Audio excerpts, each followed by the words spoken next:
the mayor of our capital, Vilnius, Artūras Zuokas. Okay, I will try. So, good evening, dear ambassador, dear guests, and organizers of this exhibition. Or probably I could call all of you just with one word: dear tourists. For me to be here, it's in such exhibition is the first time, and I'm really happy to promote Vilnius and also Lithuania as a hot destination for tourists. And what I should say, tonight you could try local food from Lithuania, a very interesting product which I tried by myself first time here, vodka with amber inside, and I tried already with some colleagues here, and it's really making very warm inside.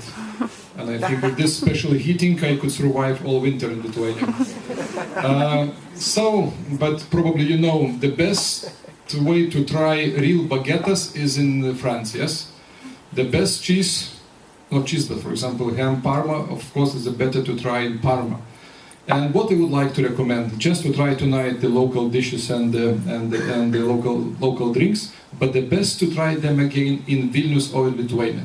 So I would like to invite all of you time to time to come to wonderful city, Vilnius and Lithuania. Thank you very much.